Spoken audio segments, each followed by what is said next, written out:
Ladies and gentlemen, I am Paul, U.S. Army combat veteran. It is September 1st, 2022, and this is your daily Ukraine update, and we are going to be asking, has Ukraine's Kherson offensive really failed already? Let's take a look. Okay, so first off, there's almost no change to the front lines from yesterday.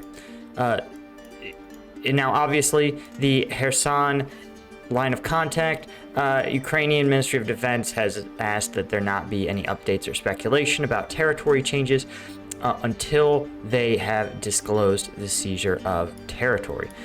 Meanwhile, the only other move is actually some fighting to the east of Nikopol, ostensibly close, I suppose, to the power plant, but not really all that much. And this hasn't been significant changes in territory. This has kind of just been trading off as Ukrainian and Russian forces both contest this area here. What is interesting in the news front is that the inspectors are arriving at the nuclear power plant. I'm not totally clear what they expect the inspectors to do. There's not really any allegations that the power plant has suffered major damage, but they may be checking to make sure it is indeed being safely run.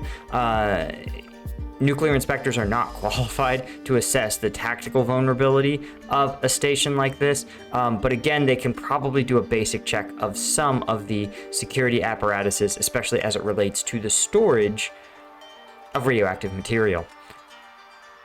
Okay, so in terms of the Kherson offensive, the Institute for the Study of War has said that Russian sources are widely pushing the narrative that Ukraine's counteroffensive has failed almost as soon as it was announced. Even mill bloggers who historically have been critical of the Kremlin are sort of promoting this message. All right, there's also, of course, Russian sources promoting the idea that Western handlers pushed Ukraine to prematurely or too late launch the offensive, launch their counteroffensive. Okay, so here is the overall assessment. They are correct. Military operations like this are not going to succeed or fail in a day or a week. We as Americans, we think about the first Gulf War, the Iraq War, the Afghanistan War, where huge swaths of the country, 10-15% of the territory, changed hands in a matter of days. And that is because the U.S. brings air superiority and highly trained mechanized forces to bear. The Ukraine does not have air superiority, and they have extremely low numbers of mechanized forces. So they are going to be walking their way to Kherson, regardless of which route they take. So you can't really fail or succeed on such a short timeline, right? This is, you literally, I mean, how far can you even walk in this short of time? So we're not going to see, and we should not expect, right? As I said yesterday, and Institute for the Study of War, maybe they're even watching my blogs being like, hey, this is a good point. They even mentioned that, Ukrainian forces, as I talked about, do not have the mechanized ability to, push 10, 20 kilometers in a day. It's just not going to happen. This is a light infantry force. They're going to be seizing village by village.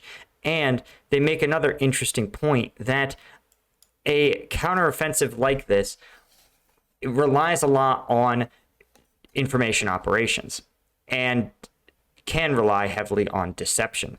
And so some of the information operations, right, as you may recall, in the early Iraq War, George Bush, the president at the time, gave Saddam X number of days to basically leave power. Well, the deadline passed, and then for, I think, 18 hours, nothing happened, right? Because there was an expectation that the U.S. forces waiting on the Iraqi border would cross at the hour that Saddam ran out of time. But doing that is just not, right? That's the obvious play. Right, the clock reaches zero and the forces start driving. The less obvious play was what the U.S. did, which is make them wait up to a day to be, hey, not sure, or maybe they won't even cross, maybe we have a whole day, right? To lull them into a sense of complacency, and then attack. There's also, we talked about the concept of recon by fire, which is the idea that you actually probe the enemy's defenses by launching small attacks across your lines. They also talk about feints, in which you get the enemy to commit their reserve forces by launching a sincere and significant attack, but not in the direction that you plan on actually diverting your forces. So you might push, I'm making these up here. You might push down here, seize a couple villages, watch as the main defenders and the reserve force of Kherson commit to stopping this attack, and then your real attack comes from another direction. So something that's very, very typical of offensive operations is, as they point out, especially when you can't rely on blitz style, air ground coordination or heavy mechanized forces punching a big hole through enemy defenses, right? This is just what you have to do. You have to have some real nuanced, subtle tactics and strategies.